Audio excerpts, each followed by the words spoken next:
I recently shared a video on the beginning of my journey to minimalism, and since then my approach to this principle improved a lot. I managed to create simple systems in my life to help me have more control over it, and one of them is this very simple digital minimalism system that helps me get the most out of my phone. Number one, the one-page rule. Now your phone has this ability to create endless home pages, which you can fill with as many apps as you want. Which was a great thing when I was a 10 years old proud owner of an iPod who would download dozens and dozens of stupid games. Now that I'm a 21 years old student, wait no, 22. I just turned 22, like today. Well, now this feature is more of a burden. This is why I created the one-page rule. And unless you are working in plenty of different jobs, I am sure that you do not use more than one page of apps every single day. To apply the one-page rule, you can first start to go through your app library and delete the dozens of apps that you don't use on a daily basis. No, wait, let me say that again. The dozens of apps that you don't need on a daily basis. Better. Now through time, I found myself downloading a lot of apps on my phone. Games, puzzles, and basically everything that had an attractive logo. These apps would be useful for a day, maybe more for an hour, and would never be opened again. Once you are done deleting all these useless apps, you will normally see an insane decrease in the number of home pages you have, which is the first step of the one-page rule. Now the second step is to sort among all these apps that you have left, and to keep only the ones that you will use more than once every day. I only keep my Notion page, which I use daily to write down some ideas and scripts. Microsoft Teams to make sure which lectures I am currently missing while filming this video. I also keep my finance related apps. As a great fan of the markets, I like to keep myself informed on the movements and try to understand how things work, as well as a podcast and the native Apple Music app. I also created two widgets. One is from my VIP inbox in my email, where the Daily Stoic newsletter is put as favorite. And the one below is from Google Calendar to have a quick overview of my day. And this way I make sure not to be tempted nor overwhelmed by the usual amount of information that will be on my phone, and I make sure to use my phone more intentionally. Number two, making the most out of the focus feature. In 2021, Apple had this great feature released, which extended the Do Not Disturb mode into something more customizable and allow its users to create different scenarios. By going into your settings and then into the focus section, you can create different mode of focus depending on your task.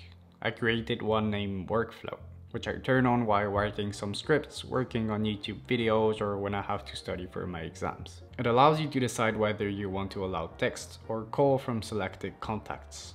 By turning it on, you make sure to not get distracted by anything coming from your phone, and therefore to make you use your device more intentionally. Number three, deleting all your contacts. Now maybe this would feel a bit extreme and your poor grandma probably will feel left behind.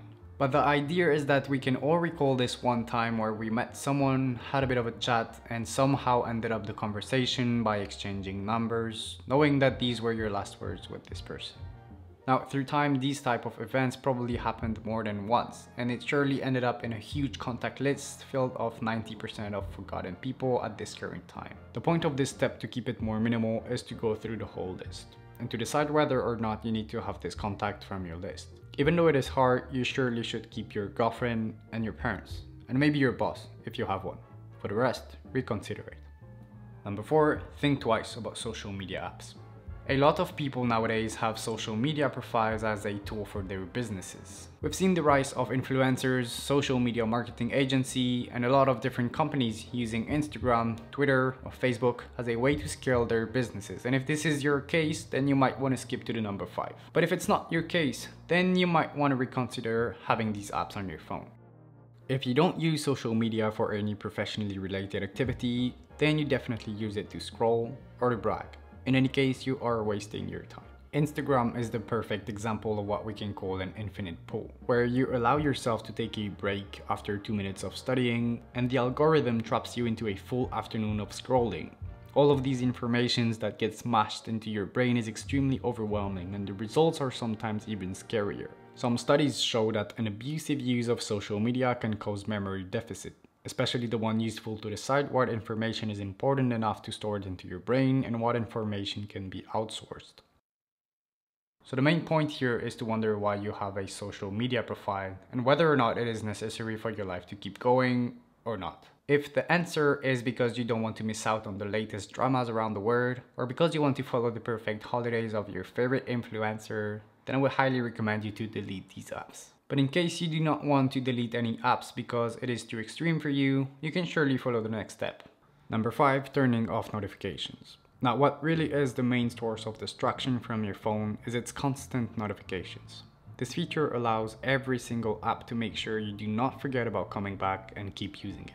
Regardless of if it comes from games, social media, or simply the news, we are constantly bombarded by notifications from our phone. Some of them even created a very specific sound from which you will perfectly recognize where it comes from without even looking at your screen.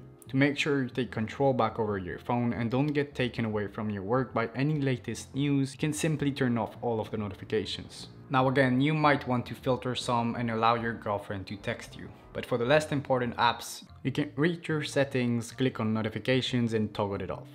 You want to get rid of the push notifications that can appear on your lock screen, as well as these little very attractive badges that pops out on the corner of an app, since if seen, our curious human brains will surely click on it to check what the notification was about. To come back to the second point of this video, which you shouldn't remember since you probably use a lot of social media and your memory deficit has a chance of reaching high numbers, I talked to you about the focus mode. So in the workflow mode that we created earlier, we can decide whether we want certain apps notification to go through or not. So depending on what app you are using for work, you might have to stay in touch with the latest news, especially if you are working in a team. These 5 main points cover the basics of digital minimalism on your phone. And as a bonus one, I would mention that having a neutral or simple wallpaper can help you minimize any overwhelming information from your device. Thank you so much for watching until the end, and if you would like to see more of my minimalism journey, well, let me know down below in the comments.